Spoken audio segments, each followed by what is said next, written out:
YouTube! Welcome back. Welcome to the witchy neighborhood. I'm Danny. I'm that witch next door, and it's time for another pre-show tarot reading for today's episode of That Witch Podcast. Today, I am, as always, so excited to get into this episode, into this content.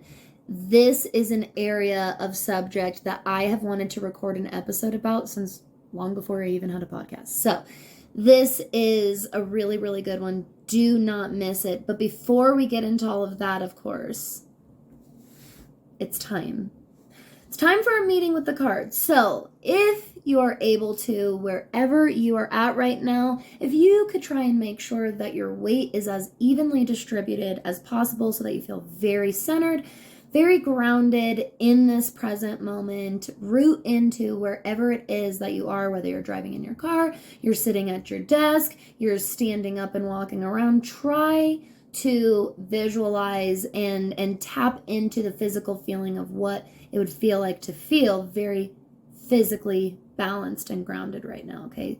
Tap into and hold on to that feeling, hold on to that energy.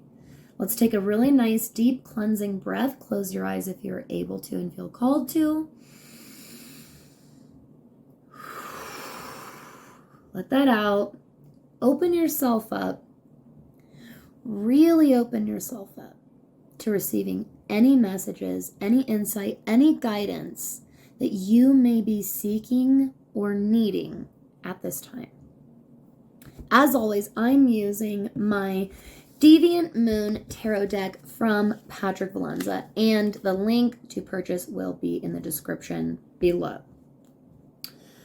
While I'm sitting here shuffling, if you want to bring forth any type of question that you may have, it could just be an area of subject that you have a question about, some type of situation that you're looking for guidance on, maybe a relationship or somebody that you're curious about. Bring them to the forefront of your mind and your awareness right now, okay? And try to let any other erratic thought or distraction, go. Don't force it. Just let it go. You don't have to push it away. Just let it go. Being a little stubborn today. Let's see. We might be intuitively choosing a card today. That's not exactly what we want to see, if we're being totally transparent here. Okay, so today we have pulled the reversed Nine of Pentacles. Again, not our favorite way to pull the Nine of Pentacles, because this is such a wonderful way to pull the Nine of Pentacles. No, there is no good and bad, remember. Before we dive into the reversal, let's talk a little bit about the Nine of Pentacles upright here. I love this card in this deck so much. Such a cool figure. Notice that they have one limb that is a leg with a shoe on it, and one limb is a wheel, okay? There is some duality here that we're looking at for sure, which I find absolutely fascinating. So the Nine of Pentacles upright is really a card of abundance. Things have come to a place where you are harvesting. There's been a lot of hard work. If you are familiar with the Eight of Pentacles, kind of picture that card's energy in your mind. It is the image of a person working diligently. It almost looks like an assembly line, and you can see their really tangible results. You can see that they've been doing all of this very grounded earthly work. It's not emotional, it's not spiritual work. It's very tangible physical work, and you can see the physical building of everything that's kind of culminated from that work. And in the Nine of Pentacles upright, it really is this individual progressing into just enjoying that, just being surrounded by that abundance, being surrounded by that beautiful harvest, if you will. So, as we can imagine a little bit, when we get this card in reverse, the meaning of this card upright, when it's in harmony, let's think of it that way. When this card is in balance and harmony, like, oh, what a nice feeling that is. And when this card is out of balance, this is a harder feeling, right? There's stress here. Let's be honest. There's financial and physical stress here. There's some kind of threat to environment, resources, income. There's physical potential loss here. Potentially due to some kind of excess or overabundance. Maybe getting a little too confident in your financial situation a little bit too quickly and going a little bit crazy and burning yourself dry a little bit. We talked about, if you recall, we talked about some of these themes on the last episode when I last saw you, which now has been a full week, right? Because I took the holiday week off. So we came from this partial lunar eclipse in Taurus last weekend, to be more exact. And we talked about on that episode confronting some of these very earthly, money-centric, spending-centric, resource-centric types of themes and challenges and issues. And this is what I would call the aftermath of a lunar eclipse in Taurus. Honestly, that's what I call it. So what's making me laugh really hard about this is, this is so fucking fitting to my life and my family situation. It's not even funny, because we have been through some fucking crazy financial hardship the last 5 years. A lot due to crazy external forces, that kind of couldn't be foreseen, and coupled with our learning journey as well, like really learning and redefining our relationship with money and spending. And so in these 5 years, we really have finally reached this point of kind of like that 8 of Pentacles energy, that upright 9 of Pentacles energy, where we got to experience some comfortability, like all of our hard work started paying off, and we really had a lot of beautiful things kind of coming to a harmonious completion, that's what 9 represents in numerology. And it was so funny because what do eclipses bring, right? What did we talk about last time? They bring change, especially like sparking really, really impulsive, sporadic change. And we had multiple appliances go out. My husband had to buy new tires because he ran over a screw. It was like, and these were some things that we had planned on upgrading in the future anyways, and we had even been talking about like, cool, let's start kind of rebudgeting so we can start upgrading these things in the future. And then it was like all in one weekend during the eclipse, we had no choice but to like upgrade 4 or 5 of those things all at once right before Christmas. And we we're like, cool, dope. This is very, very reminiscent of this type of situation that I'm illustrating, from this eclipse into this reverse 9 of Pentacles. And I wanted to give you a personal story so that you don't panic, okay? I'm giving you a personal story so that I don't panic. It's so normal. It's so normal when we're doing divination, when we're looking to the stars, or we're looking to the cards, or we're working with our pendulum, or we're speaking with our guides to get information and to get signs that we're like, oh mama, what does that mean? What's that going to mean for us? It means that you are in the midst of some challenge, or you're on the cusp of some challenge, and some challenge is heading your way. It's okay. It's okay. This is why we do the card pull in the first place. This helps us maintain mindfulness, okay, so that we can really step into these challenges with bravery. Not like pure, perfect confidence. It's scary facing our fears. It's scary facing struggles. You're not going to always perfectly be like, nope, this ain't got nothing on me. I'm going to be so like strong going into this. I got that. Not everybody feels that way, but you can, even when you're scared out of your mind, you can tap into some bravery. That I can promise you. I promise you, no matter what you're ever facing, no matter how scared you ever feel, you have bravery you can still tap into. I mean that. And I want to say this when we see big ass reversals like this, where we're like, fuck? What's going to happen to me? Or what am I going through right now? Is this going to destroy me? You tell me. You tell me. What do we talk about on this show all the time? That you create your own reality? So you tell me, is it going to crush you? Is it? Or are you going to make the choice that no, it is not? I'm going to face this because I'm being faced with it either way. So I might as well go into it with some bravery and just go into it.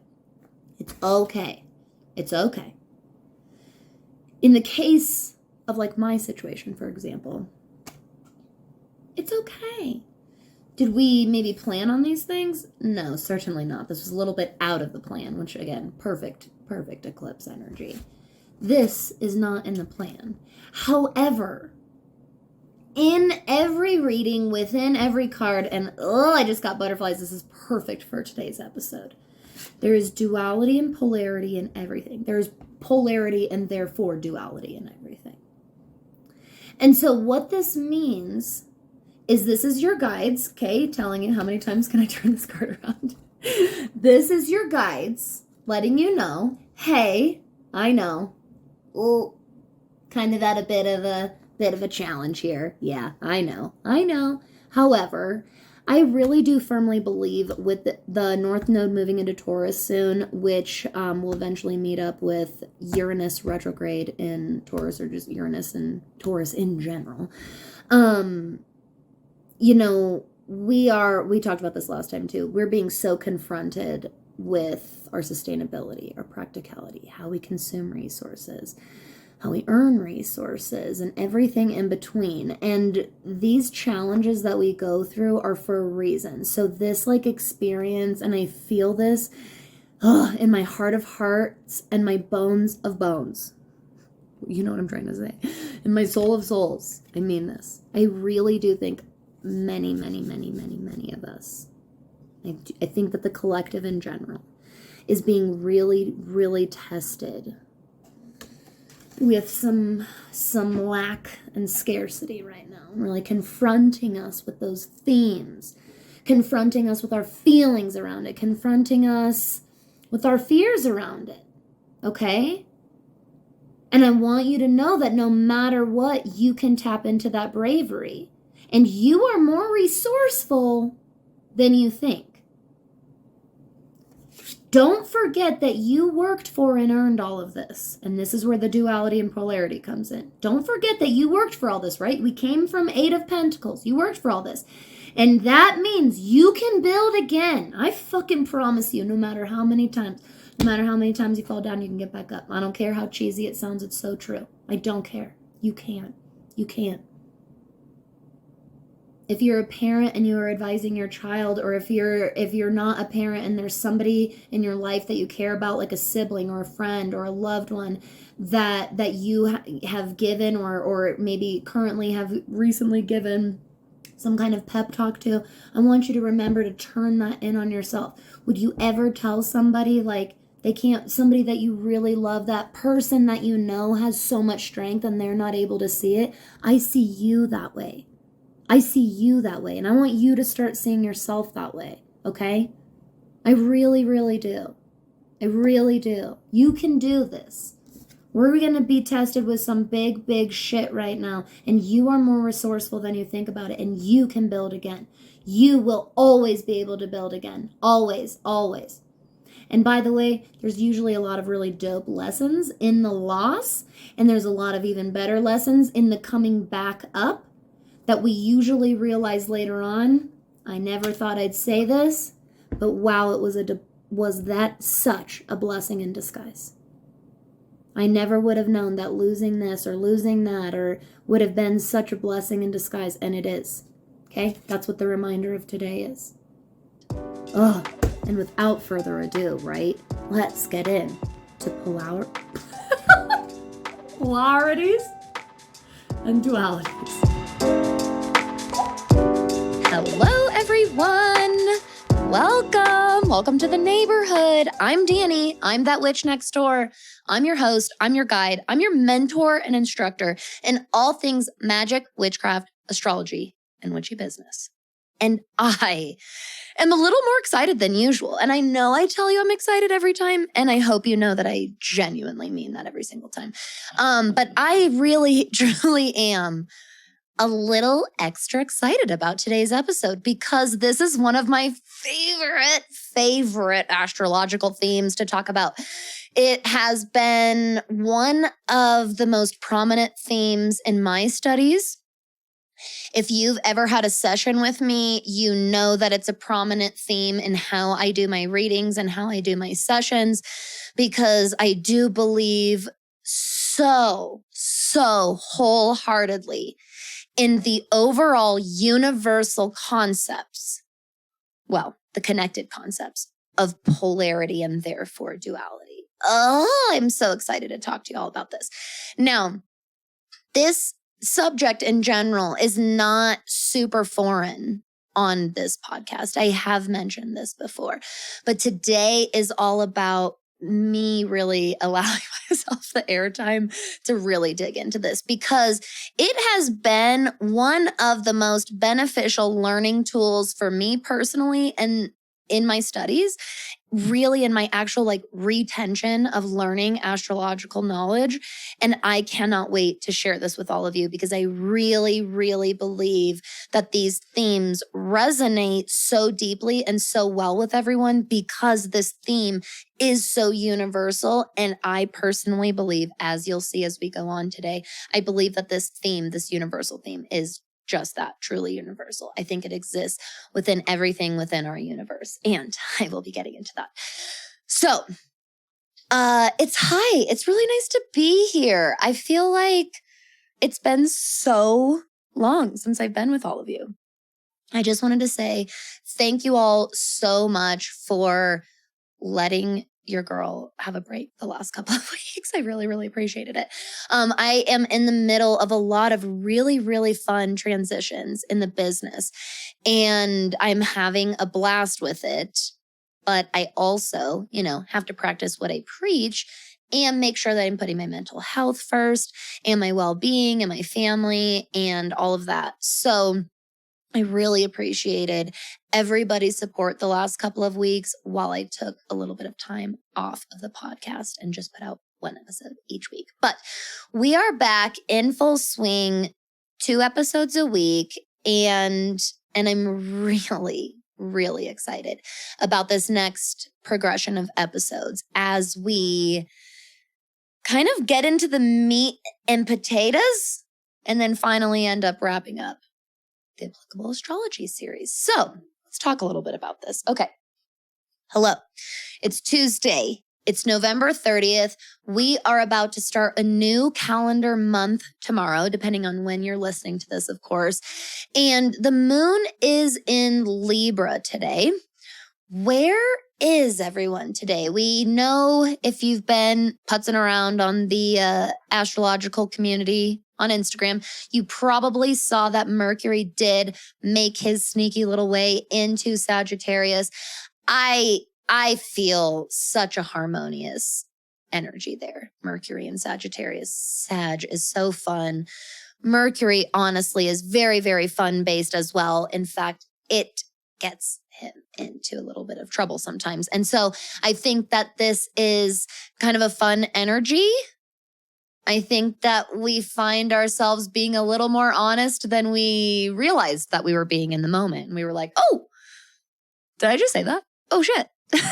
But the cool thing about this Sagittarius kind of blunt nature is it does kind of come off in this laid back kind of way. Since Sagittarius is this mutable sign, it's not very aggressive the way it might be with Mercury and Aries, for example.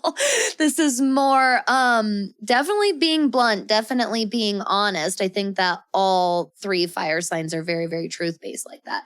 But Sag, I want you to lean into this energy a little bit, especially those of you that really do have a hard time finding and speaking your truth, because Sag helps make it feel like it's not that big of a deal. That's what I'm trying to say. It's like, but it's got to be said. You know what I mean? They'll be okay. We'll be okay. Let's move on. It's the truth is the truth. And so I hope that you can kind of tap into and lean into this Mercury in Sagittarius energy. All right. Now, when it comes to polarities and dualities in astrology, we're going to be going through the opposing signs through the astrological wheel.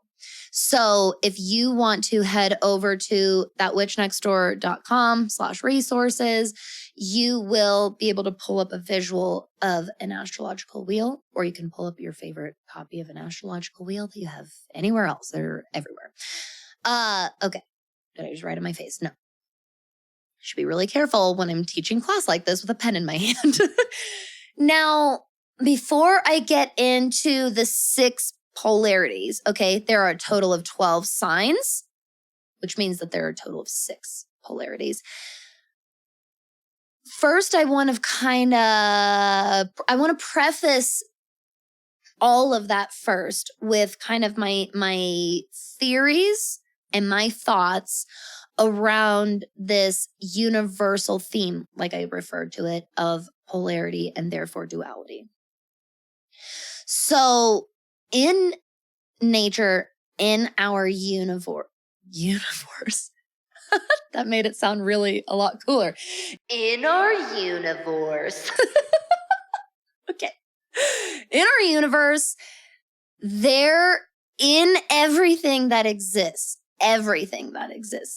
down to the very, very molecules that we are made up of. Everything is made up of the same shit, okay? We're all made up of the same thing. Even broken down to the smallest, most microscopic that we can go, as far as I know at least, is the atom, right? And even atoms are composed of protons and neutrons. There is polarity in everything. We see this in phrases like, what am I trying to think of here?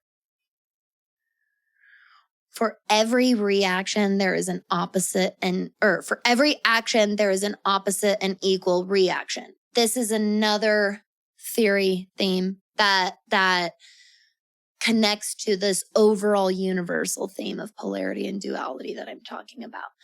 I firmly believe that this universal polarity exists because the ultimate goal really is true harmony, which is another word for true duality. Duality is 2 completely opposing things existing simultaneously to the point where one cannot exist without the other. There's almost a codependency here, and that starts getting a little more complex, and I love talking about that. So if you want to talk further about this, I would love to. Shoot me a DM, shoot me an email. But in general, that's where I'm coming from. This is why I lean so hard into this theme, because everywhere I look, the more I really apply this theme and these theories to my life, the more I see examples of it, and the more I work with and lean into this energy, the more harmony and balance I accomplish in my life. I feel so wholeheartedly about this.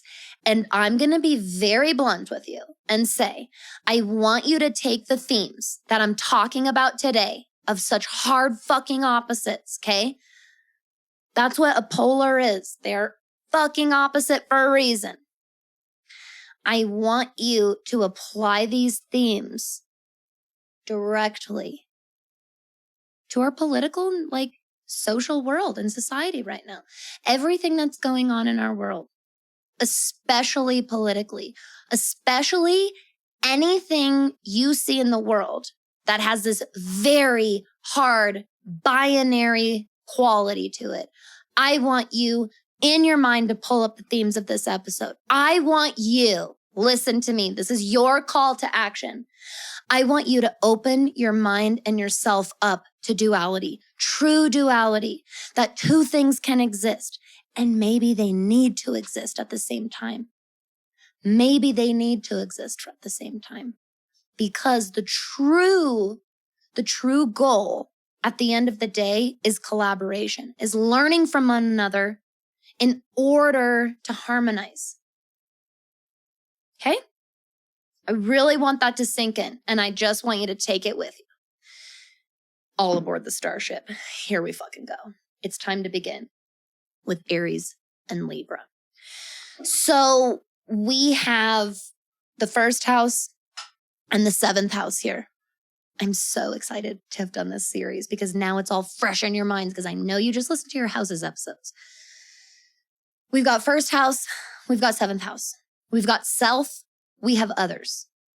We have like inward identity and we have relating, like very external and outward. In Aries, we learn the importance of self, of identity, self-worth, self-confidence. In Libra, we really, truly learn actual connection. Like really outside of ourselves connection. It's very, very different than the connections that we experience in the fourth house of family and the fifth house of like legacy, where our children are, remember? It's because there's a lot of parenthood there and stuff. Even though there's definitely deep connection in those relationships that lie in those houses, in those experiences, it's different, okay? In the seventh house and in Libran themes in general, we are very, very others oriented. And this is where Libra really gets shit on in a very, very unfair way, in my opinion.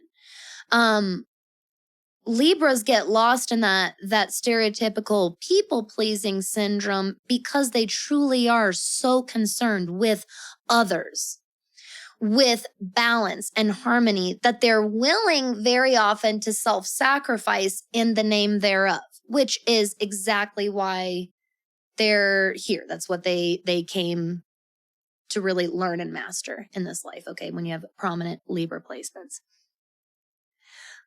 You really got to make sure you're not overextending yourself, okay? If you got big Libra placements, I just want to say. Now, on the opposite side, in Aries can really teach Libra to tap into giving yourself permission, to do that. Give yourself permission to do fucking anything. That's one of the biggest passions of Aries, is that individuality, is there's nothing wrong with taking care of yourself, with putting yourself first, okay? There's nothing wrong with being self-interested. Libra and the seventh house really reflects back on Aries and gets Aries to let go of its fear of vulnerability. Because Aries, you know, when you are so self-focused, it's really, really easy to kind of shut the world out. And you don't realize the next thing you know that you don't have a lot of close relationships because you have been so deeply afraid of true vulnerability, which a deep, close relationship, period, requires. Sorry, part of the bag. It's part of the deal. You don't have to be in the deep relationship. Don't get me wrong. That's your choice. But if you do want a true, deep, connected, meaningful external relationship that's outside of yourself, a healthy dynamic, you're going to have to be open to vulnerability, period. You don't have to be a master of it, but you got to be open to the concept. And Libra really teaches this concept to Aries. In this area, in these areas, I should say, in the first and the seventh house, if you have a lot of energy in that house, in either of those houses, especially if you are somebody that has a lot of major energy or placements in the first and in your seventh, so you have the full-blown, what we call an opposition going on. Your life is big themes in your life are very centric to balancing identity, healthy sense of self, and maintaining healthy relationships and really mastering that duality. If you have really prominent energy in one over the other, especially if one of those houses is empty and one of those houses has one or a few really major prominent energies in it, what you need to be mindful of is not getting so hyper focused on the house that has those big major placements that really, really call forth your attention and awareness, to the point where you end up inadvertently neglecting the other house, usually the empty house that doesn't have a lot of energy pulling you toward it, pulling your awareness toward it. Now, this actually brings me to a really important point. I meant to get to this at the beginning of the episode anyways. I actually had 2 or 3 of you reach out to me after the last couple of episodes and ask me about empty houses. And I've talked about this a couple of times, but I do want to go into it with a little bit more depth because it directly applies to this polarities episode anyways.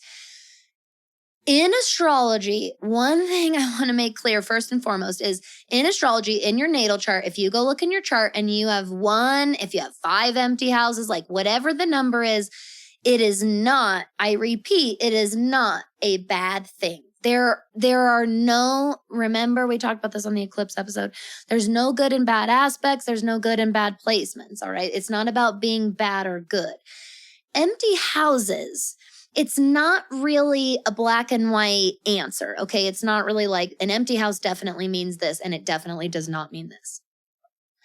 It's more about how it feels and how you make the choice to work with that energy, okay? Don't forget, your placements are what they are, okay? We look at our cosmic code, we use it and interpret it.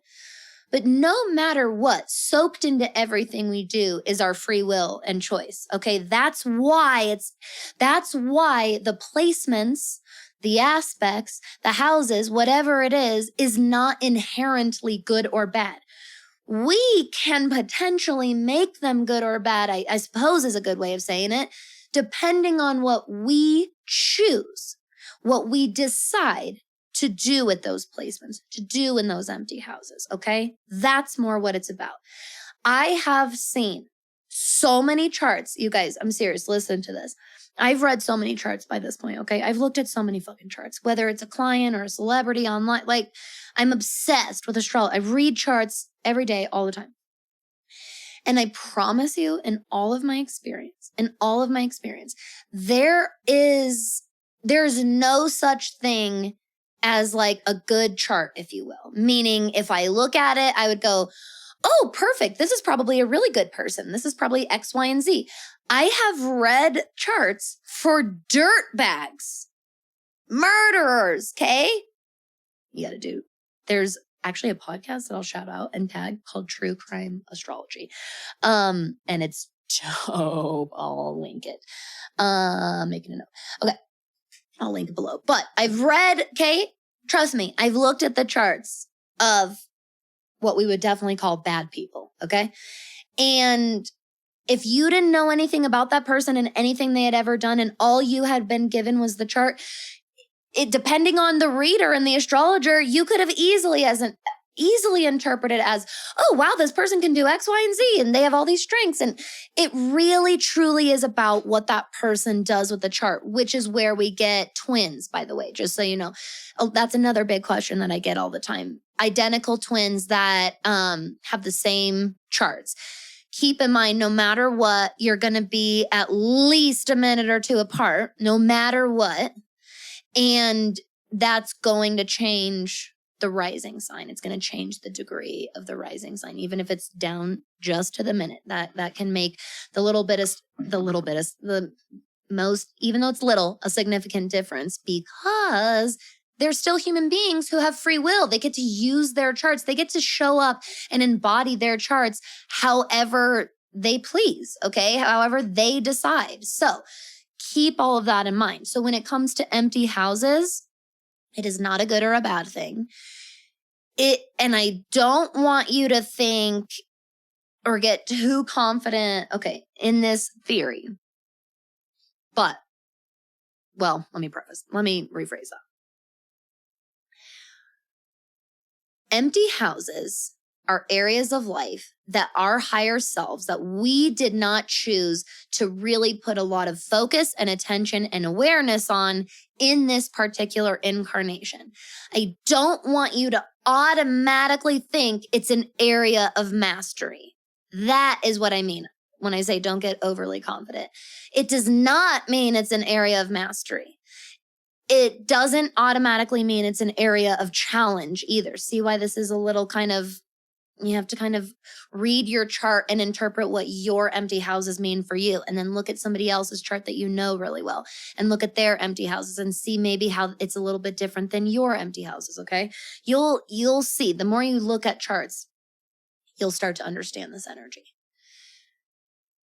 An empty house, because it's not an area that pulls and draws a lot of our attention and awareness, means it can, not automatically, but it can become an area of neglect, and it can be an area of ease. That's a better way to say it, not mastery. It's not a place that you like, oh, I already figured out all those in other lives and I'm good. I hate to break it to you, but that's not really how it works. We're not, in my personal beliefs, I don't think that we like start out like the most broken and unevolved, and eventually we achieve some kind of like perfection. I think that humans are very concerned with that term. And we think that the whole goal of all of our evolution and our learning and getting through our lessons is to achieve some kind of like perfection. And I will be so honest with you. I don't think that that exists. I think that that's a human concept, the word perfection. I think it's so subjective, and that's why it can't possibly exist. So, not in a true sense, because anybody could debate over what's perfect and what's not perfect. So, try not to look at the, like, if this is an area that's empty, I must not need to worry about it. I promise you that if that's the attitude that you take, you will see that. And that happened to me. And you might have heard this when I talked about it when we were talking about the 11th house episode. That's an empty house for me. And it definitely became an area of neglect at many, many, many times in my life, where all of a sudden I would look around and be like, oh my God, what kind of energy have I been allowing around myself? Clearly, it's influenced me and my actions and my thoughts as well. And it's like I just woke up to the realization of it. Okay, that is very, very empty house energy to me. Is this like all of a sudden like, oh shit, I was ignoring this all this time. I was just tossing junk into this area, or I was neglecting it altogether and avoiding it and never being in that house, never being in that area of life, okay? Or if you, and this is the whole point of astrology, and this is why this episode is so fucking beneficial. If you make sure that no matter what, you're really applying and tapping into this polarity and therefore duality theme, you will never have a house that goes unmissed, right? No matter what. I mean, unless you have two houses that are opposing each other that are empty, but you still need to make the choice and the effort to go into those areas. That's why I think astrology is so beneficial, because without it, many of us don't realize, oh, I have been neglecting that area of life. That's why I'm so grateful for astrology. It's shown me so many shadows. It's shown me so many of my strengths, and it's shown me so many of my challenges. And I like information. Okay. So that's the best way to use the information of an empty versus a full house, okay? You want to make sure that you're going in there and still doing some maintenance. You don't want it to be an area of neglect. A lot of people make that big mistake. Oh, I don't have anything in that house, so I don't have any Gemini. So I don't have any Gemini lessons or themes. Anybody that tells you that usually is seriously avoiding some very major lessons and themes. Don't forget, just because you don't have a placement there doesn't mean it's not in your chart. We all have all 12 signs.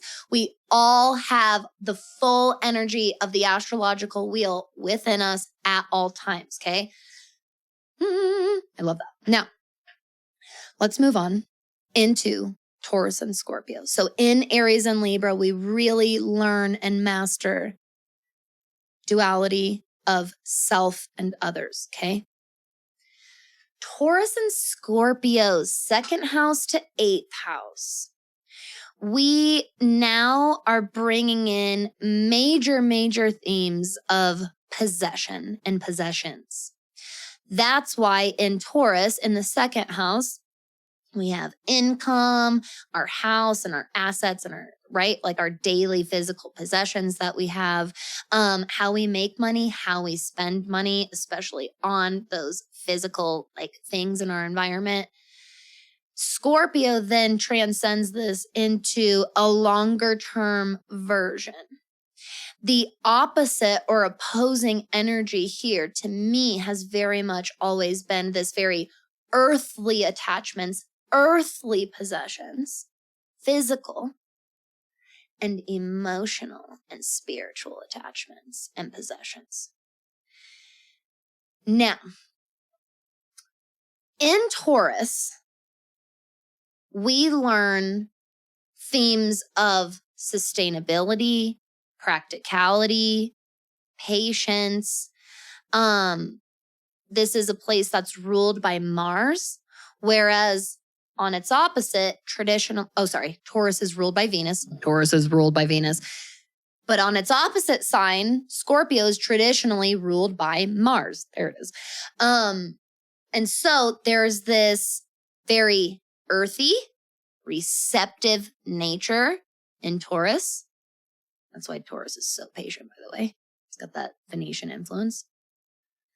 And that's why Scorpio has so many like fiery traits about it. Like it can be a little more impulsive, a little more impatient because of that Marsian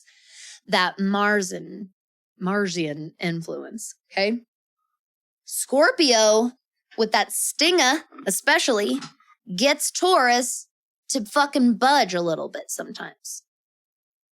Even though Scorpio is a fixed sign just like Taurus is, and if you haven't caught on to this already, all polarities have the same modality, okay?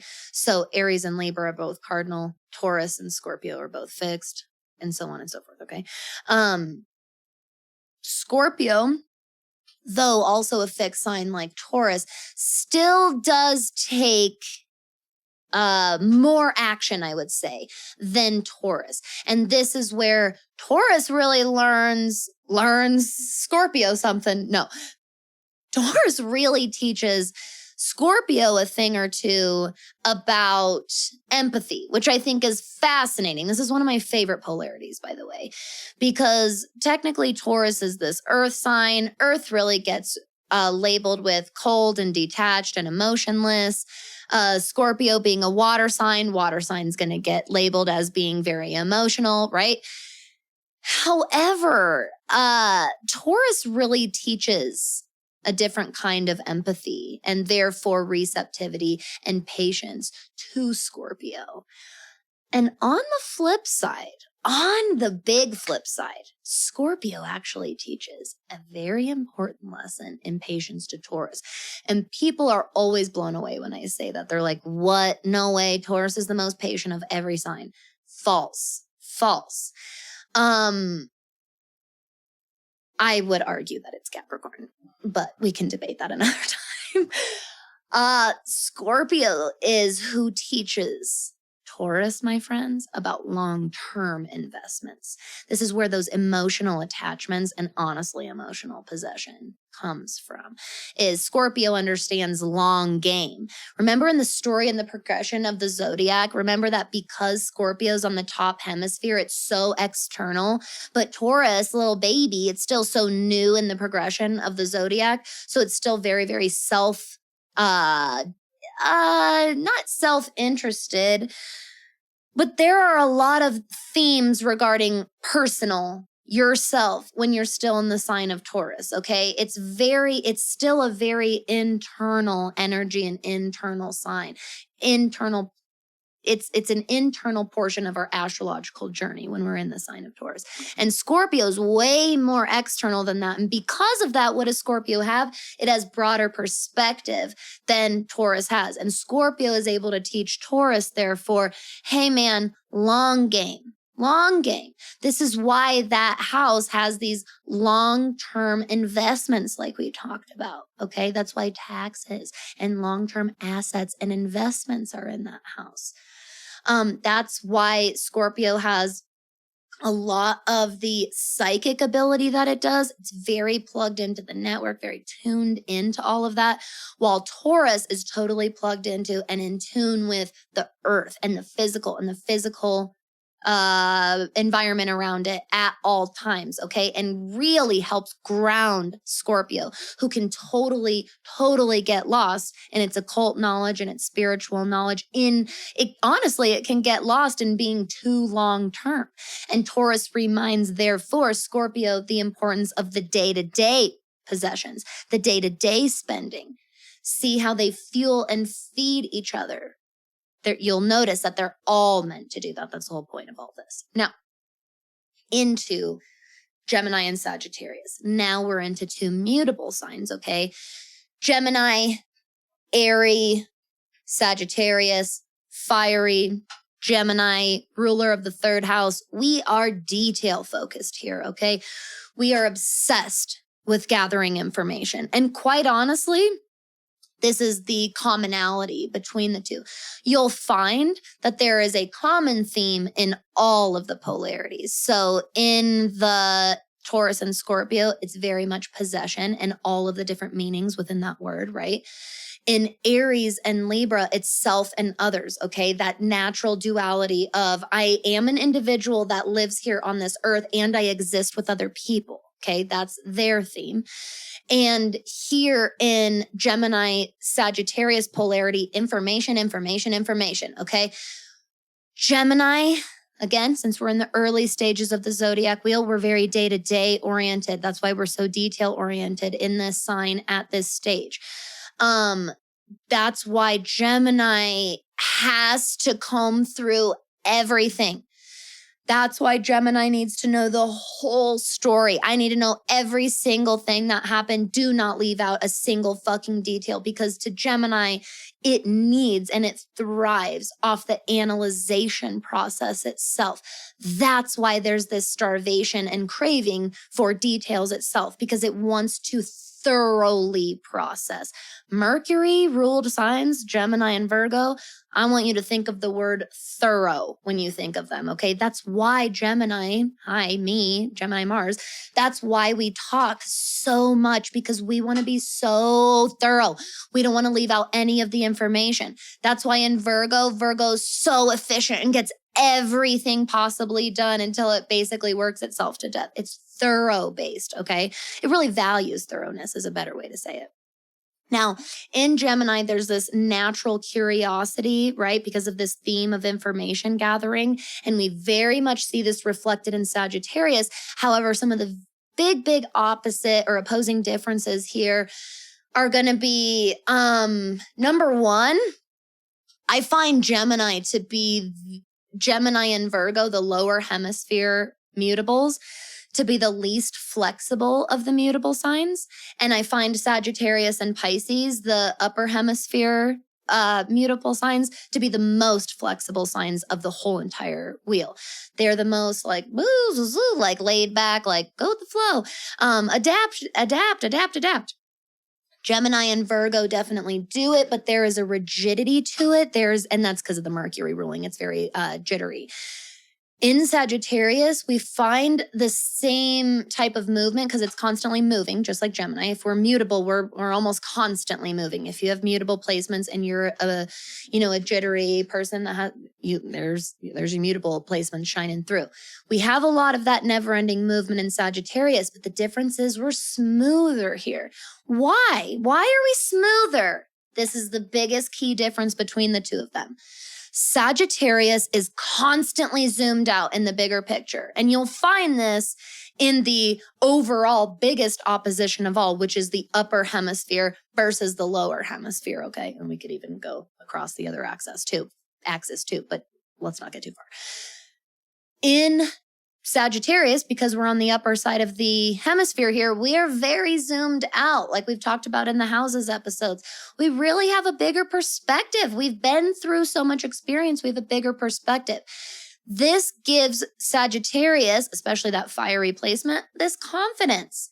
It follows its instinctive truth. That's what Sag does. It doesn't get bogged down by the details because half of those details could be completely inaccurate and pointless. But Gemini reminds Sagittarius that the details do matter. Sometimes the smallest detail makes the biggest difference. And Sagittarius gets Gemini to fucking look up for a second and actually take stock in the information that it's consuming. And Sagittarius, being such a truth seeker that it gets Gemini, and this is why Gemini and Sag, you'll find that there's headbutting there. You'll find there's headbutting in all of these polarities, of course. You'll find that Gemini really naturally wanting to focus on these details, and Sagittarius really facing Gemini with the challenge, hey, I want you to take stock in the actual value of the information that you're consuming. Does it even matter? And I've used this example before, I'm sure. My best examples for Gemini energy that's like going on a roll is my ability to get sucked down a celebrity gossip rabbit hole. Oh my God. Get me on Wikipedia, get me on BuzzFeed, any goofy like Huffington Post about some stupid Kardashian crap that the more it doesn't matter, the more I will fall down that rabbit hole. That is like Gemini energy on overdrive. And that is a big sign when that happens to me. That's a big sign that I am feeling curious. This energy needs stimulation from me. And this is why at this portion of my life, a lot of my Sag qualities have finally really been activated and really confronting my Gemini qualities. And I've been experiencing a lot more harmony there. It's nice.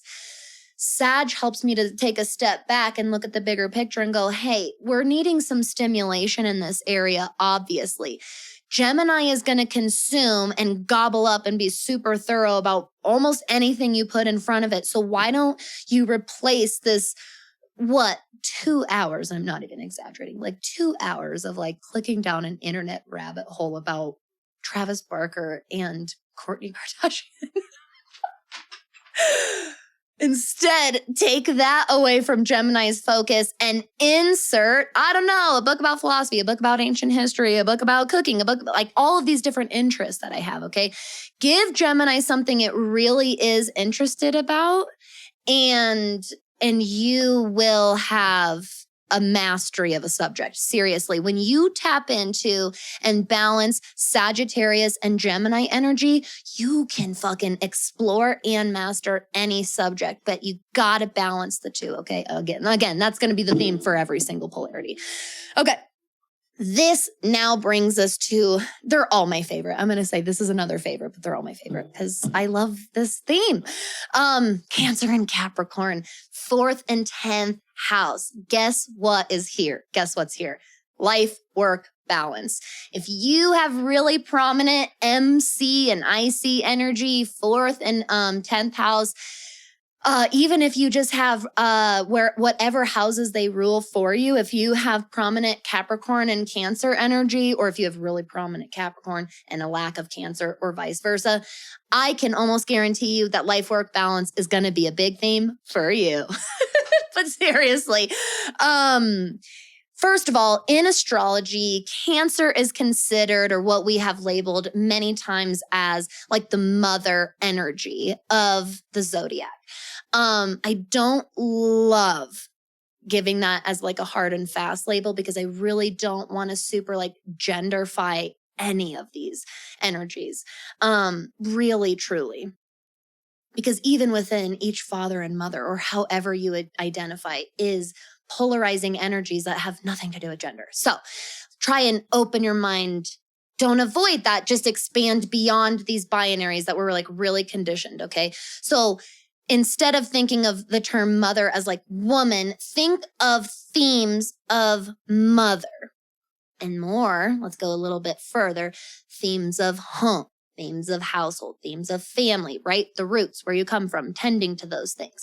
That true, meaningful family time, that inwardness that is so, so necessary, right? Because the IC is the most inward part of ourselves.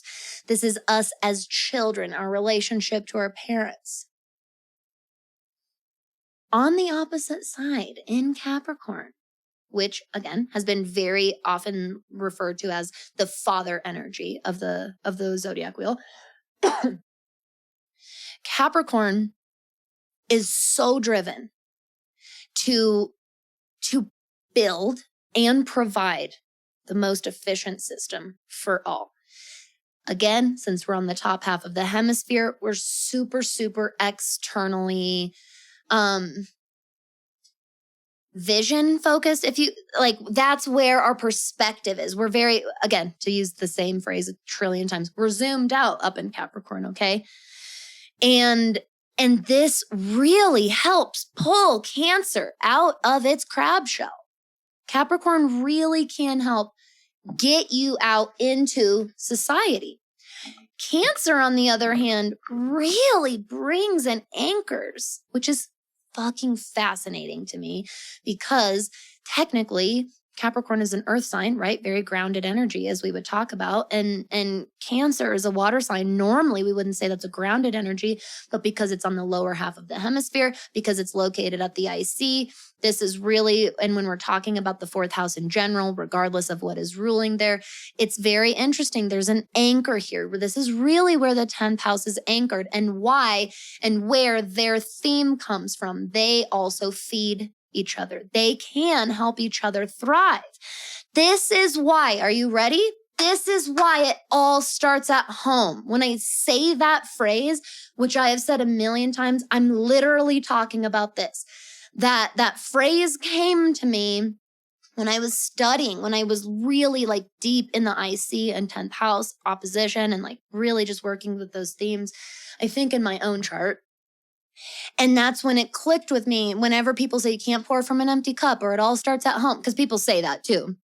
I'm not saying I coined that phrase by any means.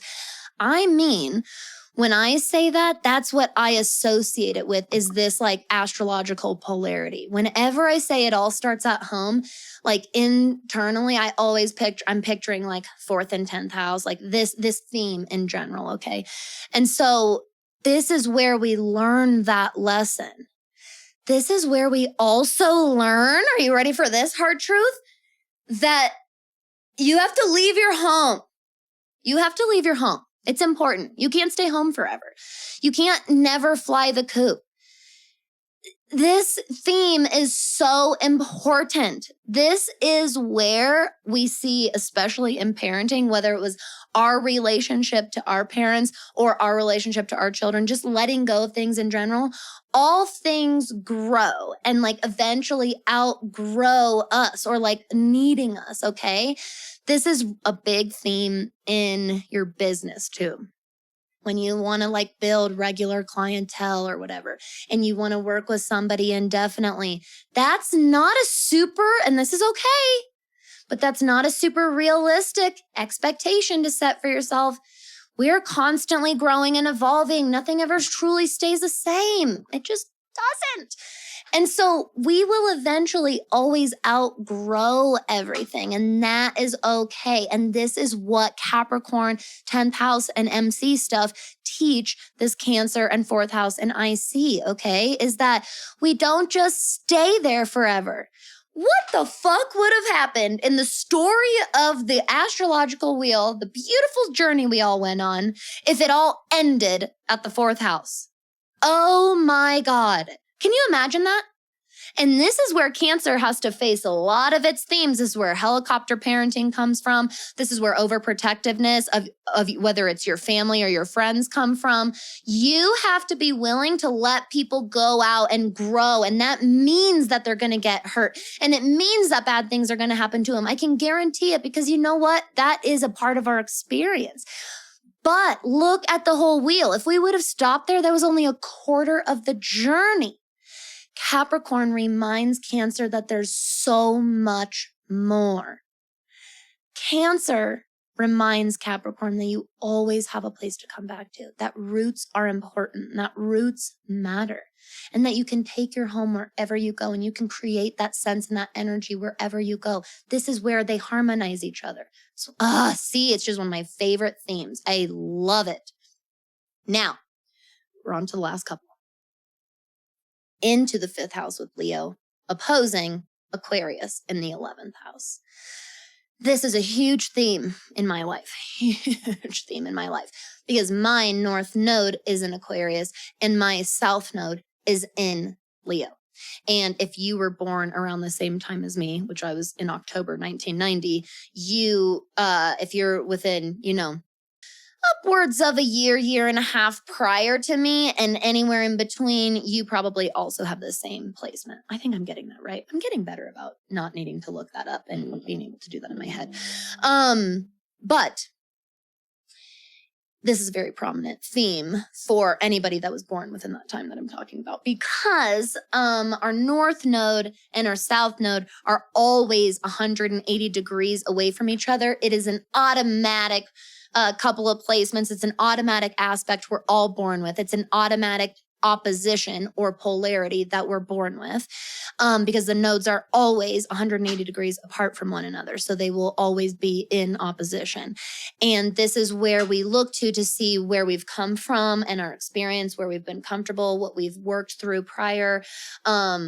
And that's our south node. And then where we are now heading to, where we're being called, where we're being pulled, lessons that we will be encountering and may start encountering, which is our north node. Okay. So that no matter where your north and south node are, that's a great place to start in learning about and understanding polarities in your chart, just so you know. And you can also go onto your app, like Time Passages, for example, go to your aspects and look up oppositions. Okay. Oppositions are what I'm talking about today. And they are just a great way to learn and retain all of this information. I really, really believe. So in Leo and Aquarius, Leo, 5th house, being concerned with our legacies, right? Specifically our legacies, though, through self-expression. This is where the sun typically rules. So our ego typically, again, traditionally in the wheel rules here. This is where our heart-centered path is and our ripple effects, right? Everything that we do in all of our passions and how that carries on lifetimes beyond us, quite honestly. In the 11th house, we honestly see not necessarily a full-blown opposite of those things. We see a huge expansion on those things. Where the opposite or the polar comes from really is in the signs themselves. The houses, the areas, the 5th house themes and the 11th house themes, to me, have a lot more in common than the other houses do, because there is so much authenticity in the 11th house as well. It's really using your strengths to give back. That's what community and philanthropy is, okay? And so in many ways that we're doing that in the 8th house. We're using our passions and our heart-centered path for that to like carry on our legacy, if you will. We're way, obviously, more zoomed out, again, because we're in the northern part of the hemisphere when we're in Aquarius. So it's going to be more expanded. But where the actual opposite comes from is in the signs, in Aquarius versus Leo. Leo is very aware of eyes and being seen, like we talked about. Aquarius is just as aware of it, has zero value in it, doesn't really care. And that's where that detachment comes from in Aquarius. And that's where that, let's be honest, kind of attachment comes from in Leo. Leo will start to thrive off of adoration and praise of others And Aquarius, in my opinion, really does seek that within themselves. As long as Aquarius knows and feels like they're doing their part to give back and to like continue on that legacy, or that in their mind, it's more, or their theme, it's more progress. Whereas in Leo in 5th house is more legacy. It's more progress for Aquarius. It's not going to turn away praise. Aquarius is not going to be like, oh my God, don't compliment me. It might react a little weird because Aquarius placements, let's be honest, y'all are weirdos and that's why I love you. But it doesn't put any value in it. It doesn't need it. It really doesn't need it. And in Leo, because it hasn't had the same experience that Aquarius has, doesn't realize that it doesn't need that yet. And that's one of its biggest lessons that it has to learn through is you follow that heart-centered path because it's the heart-centered path. Okay. So one of, I think, the best ways that these polarizing energies really help and fuel each other is Leo, let's be honest, really does get Aquarius to warm up a little bit, okay? It's not that Aquarius, like we talked about on the Aquarius episode, it's not like it's cold automatically, right? And unemotional. But Leo does get Aquarius to come back from being so zoomed out. This is what all of the lower hemisphere does for the upper hemisphere. It helps bring the focus and attention back home, back to a more specific perspective. Because Aquarius really has to remember those lower hemisphere lessons and themes of it all starts at home. One of the biggest detriments or downfalls of Aquarius is it will, just like I said, as long as Aquarius thinks and feels like it's doing the right thing, that's all that it needs to know. And because it's so not concerned with other people, what do we get in over excessive Aquarius energy? We get self-righteousness. We get this almost closed-mindedness, even though it's such an open, broad, zoomed out perspective, it can really actually become very self-righteous because it totally detaches from the opinions of other people. And I hate to break it to you, but sometimes other people are bringing a very real perspective that you really would benefit from considering. And I think that's what Leo gets Aquarius to do is that, hey, there are eyes. And like, you're right, we shouldn't lose ourselves in the adoration of others, right? Like we shouldn't lose ourselves in external validation. But those eyes that are watching us matter. How they interpret and how they're taking into our actions matter. If we don't sometimes think that way, how progressive can we actually be? Does that make sense?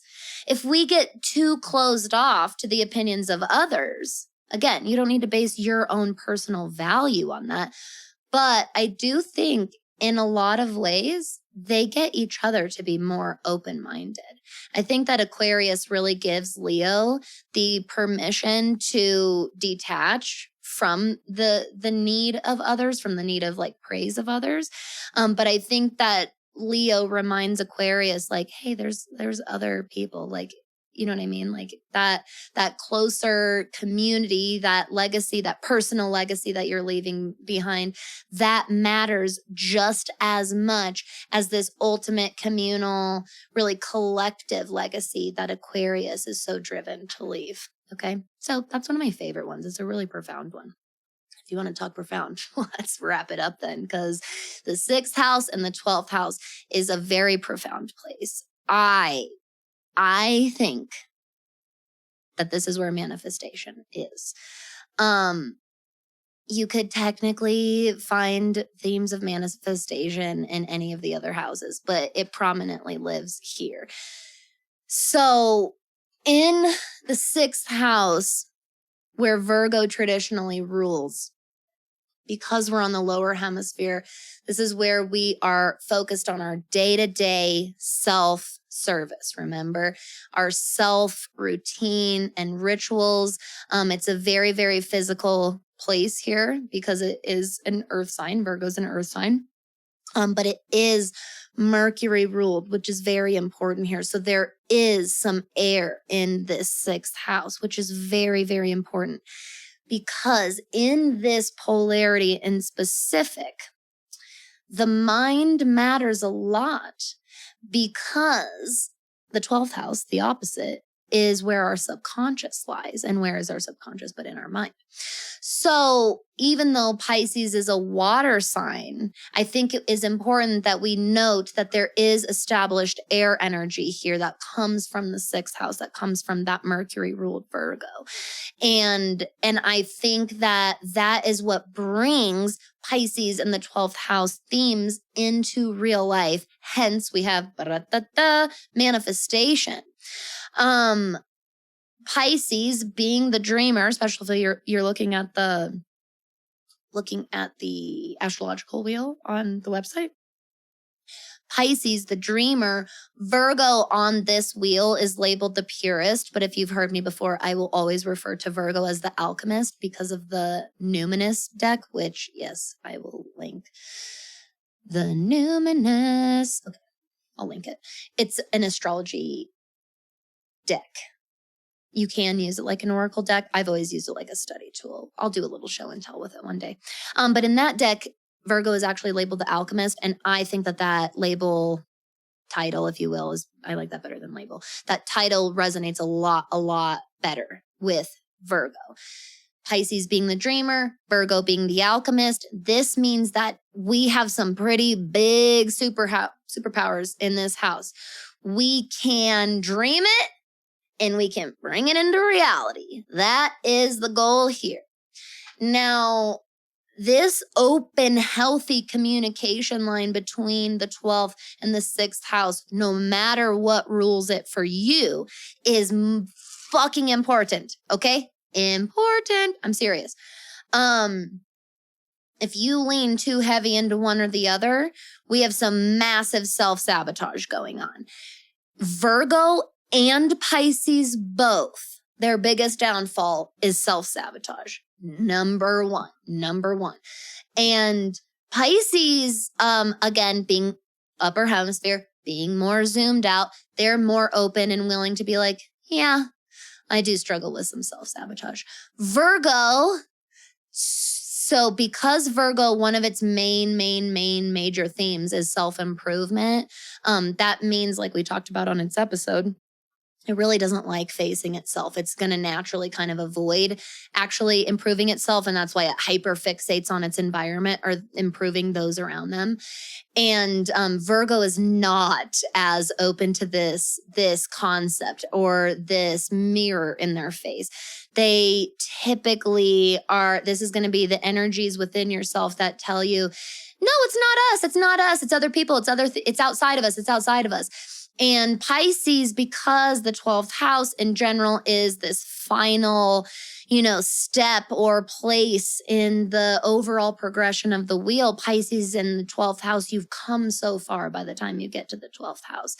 We're so much more open-minded to those things. And we've learned so much along the way that usually when we're looking at our 12th house themes, a lot of the times, again, especially depending on what rules there, that really, in your particular chart. But if it does happen to be Pisces, this is just why Pisces is such an open-minded sign, because it's got a little piece of everyone who came before it, right? And so it's open to new ideas. It's open to different things. It's been through a lot. So it knows that no matter what, all things that end begin again. And this is what Pisces really, really, really teaches Virgo. But what Virgo really teaches Pisces is that you can't get lost in that theme. You can't get lost in that,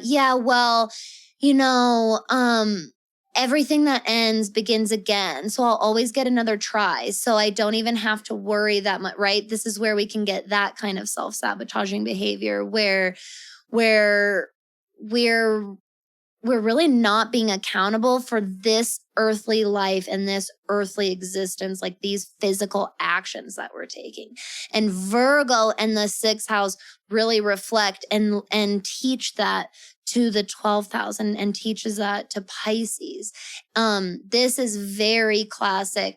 Virgo helps ground Pisces. The sixth house helps ground the 12th, and the 12th house really helps open up the mind of the sixth house, really helps expand it beyond just the day-to-day. And again, the sixth house reminds the 12th house and the unseen that the day-to-day matters. It directly links to our subconscious and our unseen. So it definitely matters. And then in general, wherever Pisces and Virgo rule in your chart, biggest themes here is Virgo really does get Pisces to pull its head out of the clouds and actually look around itself and live this life, okay? But Pisces reminds Virgo of not just magic in general, but of its magic. I want you to remember this, all of my little Virgo placements, okay? Especially those of you that have prominent Virgo and prominent Pisces sign. You were born with that really to thrive in that duality, that superpower, that you get to live this very present earthly life, being so aware, which is a gift, okay? It's a gift to be that aware, especially when you're so open to the natural magic all around you, which is what Pisces gets Virgo to remember. It opens that perspective up. Pisces reminds Virgo, hey, you know how you're the alchemist? Yeah, Pisces, I know I'm the alchemist. What about it? That means you're a wizard. That means you have magic. That means you can turn anything into whatever you need it to be to enhance your experience. Virgo doesn't really realize how profound its superpowers are. Pisces reminds, in my opinion, Pisces actually we are all blessed with Pisces energy in our charts, and the people and the Pisces energy that we experience outside of ourselves as well. I really think we were gifted this energy to remind us of magic and spirituality and etherealism and existentialism. There's more than just this grounded experience. And I am not ever going to be this like proponent of being an escapist, right? That's where a lot of toxic spirituality lies, is in Pisces and in toxic 12th houses. That's where spiritual bypassing is. That's where a lot of this like, oh, I'll just ascend past my earthly experience. We are meant to experience both. We are meant to be rooted and grounded and present and aware of this experience. And we are meant to have our eyes and all of our senses as open as possible to really experience it to its fullest. Do you see how they unlock each other? I could go on for way too long about Pisces and Virgo. Again, I know I said this 1,000 times, but for real, one of my absolute favorite polarities studying and looking into is Pisces and Virgo stuff. So this was so much fun. I love talking about this stuff. I really hope that this sparked some things for you as well. I really hope that this resonated for you as well. I hope that this unlocks a whole new way that you really take in your chart as a whole. Okay, I'm excited to start getting it. Now that we've done the whole wheel, I'm so excited to go into some of these different categorizations and couplings and things like that, because I really think it helps us understand and open up to the energies of these signs and houses and planets, everything, so much more. It's such an expanded awareness when you start looking at the different overlaps, at the different oppositions, at all of these different little combos. Okay, so let me know how you liked this. It was so good to see everybody again today. Thank you for being here. Thank you for being you. Thank you for coming and joining us in the neighborhood and bringing your special magic. I absolutely love every single one of you, and I'm so, so, so grateful for all of you. If you are really enjoying learning about astrology with me and how to apply it to your life, you are going to love that witch school. And the wait list is open right now for early enrollment. I will be announcing early bird enrollment not too long from now. So if you're not already on that wait list, you want to be so that you don't miss the early bird enrollment specials and discounts and things like that. Okay. So there might be some special bonuses that only go to early birds. Literally, like content that I only make for you, that you get, that won't get posted in the regular school if you sign up early. So you just sign up with your email. It's easy. Costs no money. Okay. All right. If you have any questions about that witch school, if you want to work together, if you want to learn more and connect further, you can find all of my contact information in the show notes, where to follow me, where to connect with me. Send me questions, send me feedback. I would love, love, love to chat with you. All right, everybody. This was amazing as always. You get out there, you embrace this Mercury and Sag, you speak your truth. All right? And you stay magical out there.